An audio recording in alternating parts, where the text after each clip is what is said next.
It has happened. The Ukrainian armed forces have launched a counter-offensive on a critically important section of the front, shaking the ground beneath them and taming even the fiercest weapons. They are working with precision to prepare for a crucial move. There is still more to come. The Russians are being bombarded by their own drones. In our hands, they become several times more deadly. Our people say that hell really exists, and it's there now. Details in the story below. Graduation. Ukrainian soldiers say that things have become a bit calmer in the Sumy direction this week, but that doesn't mean the Russians have stopped assaulting Ukrainian positions. And now, the artillerymen from the border guard are trying to stop one of these assaults. The border detachment Steel Border has all the elements of a full-fledged brigade. Units of the 15th detachment are deployed practically along the entire front. But the north and especially the Sumy region are the priority. Now things have gotten a bit easier. We have stopped the enemy's advance. The Steel Border is holding strong.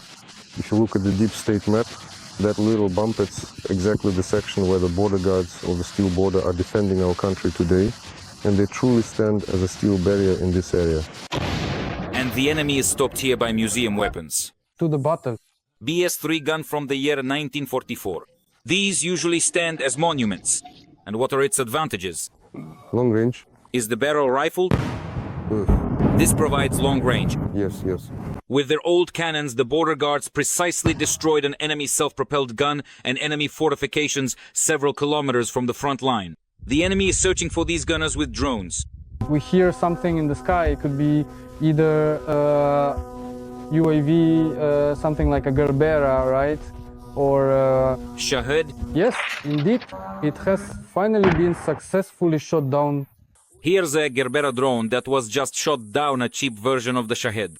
It's unusual because Gerberases are usually white, but this one is black, so it's harder to spot at dusk. But these sharp-eyed guys took it down with an unusual weapon too, which it seems they borrowed from the same museum as the cannon. It's from 1949. What is it? It's a ZPU-4. Is it effective? As you can see, judging by the shoot-downs, How many Shaheds have you shot down? well, up to 15 Shaheds. And this Russian reconnaissance drone was guiding air bombs to Ukrainian positions in real time. This supercam they manufacture, our soldiers shot it down, actually brought down by electronic warfare, because it's intact. In the Steel Border laboratory, they will certainly try to get it airborne again. We'll try to get it working. Are you planning to use it perhaps as a reconnaissance drone against the Russians? Well, of course, we'd like that. More than half of the enemy's losses aren't from artillery, but from drone strikes. So the top priority target that the superchems are hunting is the operators of Ukrainian unmanned systems. Right now we become the #1 priority. And they're constantly looking for us, sparing no expense, even going so far as to use a large number of glide bombs. And for now, there's no way to defend against glide bombs. Attention, searching for glide bombs. Oh, now we're really turning and quickly speeding up. This is how brutally and mercilessly Russian aerial bombs destroyed one of the drone command posts of the Steel Border unit. It seemed impossible to survive in such hell. Enemies, we're here. But the guys survived. By a miracle. Armageddon. A complete crater. Everyone started shouting, "Who's alive?" Oh, is everyone okay? One of our comrades managed to get out and brought a group of brothers in arms who started digging us out. And this is the Chernihiv border area. Here it seems a bit calmer. However, the fiber optic cable just left behind by a Russian FPV drone is a reminder. This calm is only an illusion. Drones are like they're on an open hunt. They're sent out to look for some target moving along the road, and then they strike. What should we do? It's better. Against fiber optic cable, nothing works better than 12 gauge. FPV drone. So we shot at it, and you can see here that it hit the blades and the body itself. So you have a Ukrainian spool, and this one is Russian, right? Russian spool. I think it's also for 15 kilometers. The Askol unit of the Steel Border detachment responds in kind. This is how their fiber optic drones enter enemy territory and strike the Muscovites' electronic warfare equipment. We haven't been on this section for long, but we've already carried out strikes using fiber optics. Our analog FPV drones conducted mining operations with Vampire and hit enemy depots with the Vampire as well. So here we've already struck the enemy's ammunition depot and hit their light vehicles. Drones have changed the battlefield, but there are tasks for which a rifle is better suited than a drone. There's only very small niche left for snipers. It exists. But it does exist. And what is that niche? Well, that's urban combat. In Sumy region, Steel Border is on the defense. They try not to let things escalate to urban combat. The Russians are turning villages into ruins. FPV drones with optics are chasing after civilian vehicles moving along rural roads. So, in the forests, underground fortification galleries are being built intensively. This is a long right passage. Yes. These passages are supposed to connect, as far as I understand, all the shelters here. Yes, all of them completely, to keep it minimal. You can tell that we're walking on the surface, on the ground. Before the underground construction began in the forest, this four-legged sapper Yola did her job here. Right at this location, we found about 120 mines. 20 of them were 82mm mines, 44 pieces. The Steel Border is doing what civilian builders failed to accomplish during half a year of the Kursk operation. When you were pulling back, did you occupy the fortifications built by civilians? Number, because all those defensive lines they built out there, outside the city, in front of the city, while they're in open fields. I think no conscious serviceman would ever take up defense there. Why? Because there's no cover from aviation, from artillery, from drones. I wouldn't send my people there.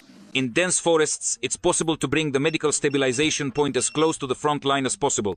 We are the first ones positioned this close to the front line. That's why medics can win the golden hour and give the wounded a chance to survive. A serviceman who was brought in a state of clinical death is now alive and in a clinical hospital in Kyiv. This stabilization point with 3 operating beds was also built by the military themselves, not by civilians. Here under the trees, entire fortified areas could have been dug in advance if the work of civilian builders had been accepted by those who are now fighting in these forests.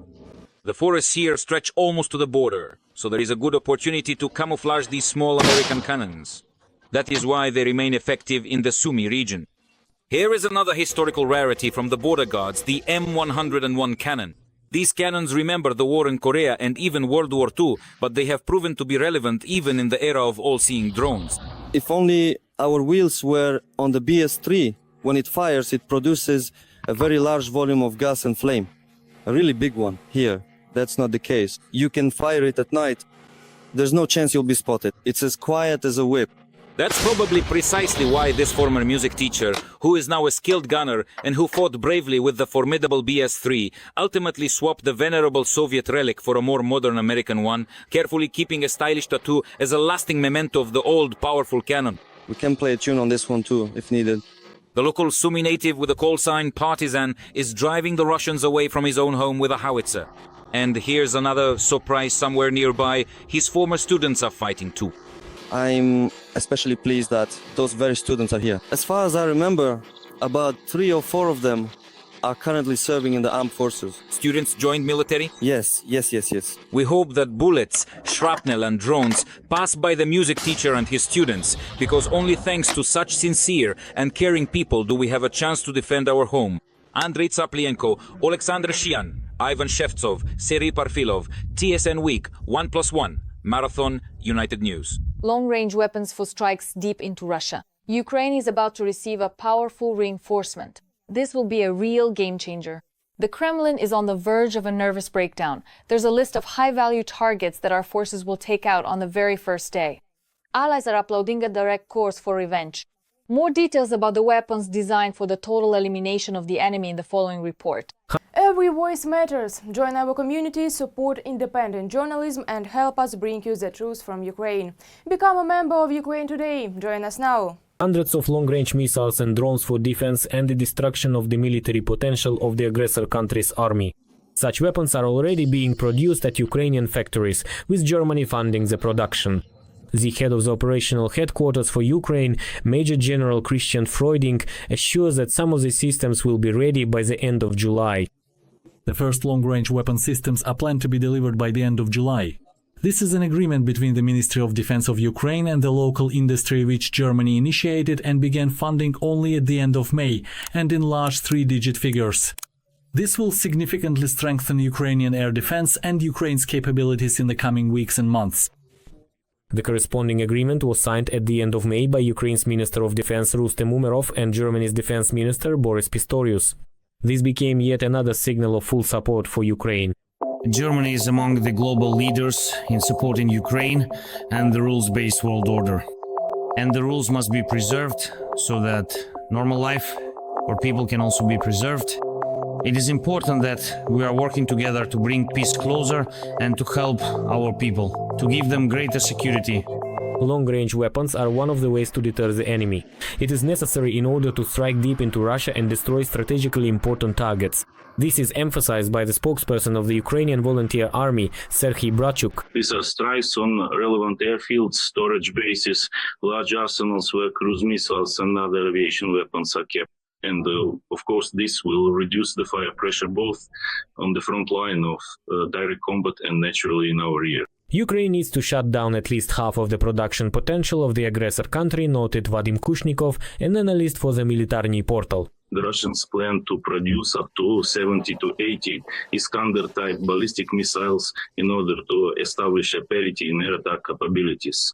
Another issue is that comparisons, even with the help of our partners and allies, it is probably unlikely in the short term. Ukraine received permission from its allies to strike Russian military targets with Western weapons without any restrictions as early as the end of May.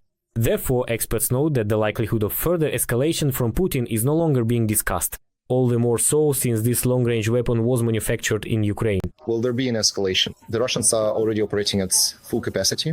If they could have hit Kyiv with a nuclear bomb, they would have already done it. But there are deterrent factors both from the adversaries and from the allies, such as China. According to German media, Berlin also plans to allocate more than 100 million euros to launch serial production of Ukrainian strike drones AN-196. Serhiy Brachuk says these drones will play an important role in covering long-range missiles. Serhiy Brachuk, I think that our drones, including those of a certain type, are now performing another function. They are, in fact, paving routes for our, possibly, let me emphasize, possibly long-range missiles, so that they can bypass the Russian air defense system. Long-range weapons will significantly help to hold the front line and possibly even conduct offensive operations. Our Kursk operation, in other words, we moved in the element of surprise. The Russians started pulling everything they could into this sector, which they were already planning to move toward the Pokrovsk direction anyway. And while we had long-range weapons, let me remind you that the operation began with HIMARS destroying air defense systems. The specifications of the new weapons, whose production is funded by Germany, are not being disclosed, but it is certain that they will be able to strike deep into Russia. Dimitrov Shulha, Volodymyr Situik, Rada Television Channel, Nationwide Marathon, United News. It's begun. The Russian Federation has started to bypass Pokrovsk. The enemy's new tactic is a breakthrough in the Kharkiv region. The occupiers are prowling around, but they are getting a powerful slap, brought to their knees, yet they continue to indulge themselves with empty hopes. A new history is being made right now. Putin has issued a secret decree. The front line is heating up. More details on the latest operational news from the front in the report coming up in just a moment. Over 170 battles in a single day, a third of them on the most difficult section of the front near Pokrovsk. The defense of the city, which has taken down thousands of Russian assault troops in just a few months, is holding strong. The Kremlin has decided to try to bypass this impregnable fortress. The enemy has set itself the goal of advancing far enough to encircle Pokrovsk, the Minorod agglomeration, and to use the so-called Avdiivka tactic, namely to destroy the defense or weaken it as much as possible by delivering artillery and airstrikes against the group of troops defending it. That is why we are now witnessing such desperate attempts by the enemy to break through around Pokrovsk from the north, in order to create a pocket that would allow the enemy to concentrate its firepower precisely in this direction. In recent days, Russian attacks have also intensified in the Sumy direction. The enemy has been stopped there, but attempts to assault the positions of the Ukrainian armed forces with small groups do not cease for even a day. The Russians are dying by the hundreds in the so-called kill zone, where Ukrainian drones destroy any assault groups. At the same time, the occupiers have decided to use a new tactic. Under the cover of night, wearing camouflage cloaks, they slowly advance by dozens of meters. This tactic is especially popular in the city of Vovchansk near the aggregate plant. At night, Russian assault troops try to infiltrate the plant's territory wearing anti-thermal ponchos, hoping that this way they will be invisible to our aerial reconnaissance. And as a rule, after they infiltrate, they try to hide either in the ruins or in the basements. These are the only places where, for example, you can still store ammunition, water, or concentrate manpower. But even such places are usually found by our aerial reconnaissance. And then we use all necessary means to drive the Russians out of there and accordingly destroy them. The day before, the General Staff of the Armed Forces of Ukraine reported a new attempt by the occupiers to break through in the Kharkiv region. A crossing of the Ukrainian border was recorded near the village of Mylov. However, at present, the saboteurs have been pinned down in combat and their advance has been stopped. They are trying to attack in different places. And so 2 weeks ago, they began active operations in the area of the settlement of Mylov to the northeast of the town of Veliki Burluk. There, they really did cross the state border and tried to move toward the village of Ambar, and they were stopped. Then they changed the direction of their movement and tried to advance toward the village of Khatny, but they were also stopped. In fact, there is a reason for all of this. They are trying to stretch our defenses, looking for weak spots. And if, as they believe, they manage to find such a weak spot somewhere, they will concentrate the infantry in those places and, as they think, will try to build on their success. Petro Andriushenko, head of the Center for the Study of Occupation, reports that by the end of July, Russia will attempt to launch a second wave of offensive in the Zaporizhzhia direction. According to him, enemy manpower and equipment are currently being amassed in the region. Reserves are also being transferred to this direction for the attack. Analysts say that there are still not enough resources for any large-scale offensive. However, the situation here will remain quite tense in the coming weeks. In recent days, we have seen the situation deteriorate, with renewed Russian attempts to advance in the Huliai-Pol area closer to the border with Donetsk region near Malinivka. We can see that active fighting has resumed there, and so far they have made some minor advances. And now we see that since yesterday, they have started to bring up reserves that were previously stationed more to the north, closer to the coastline.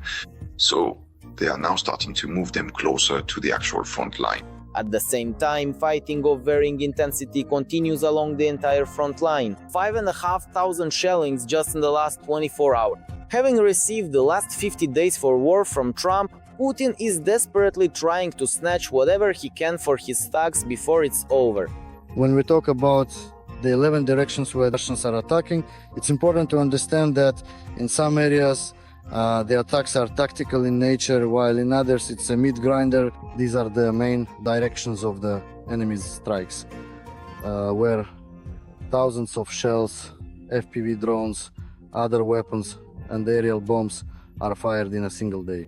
As a result, up to 1,000 Russian soldiers are killed or put out of action. Let me remind you, earlier the Western press reported that this year's Russian summer offensive has become the deadliest for them throughout the entire period of the war. Every day, the Ukrainian armed forces destroy 1,000 or more Kremlin soldiers.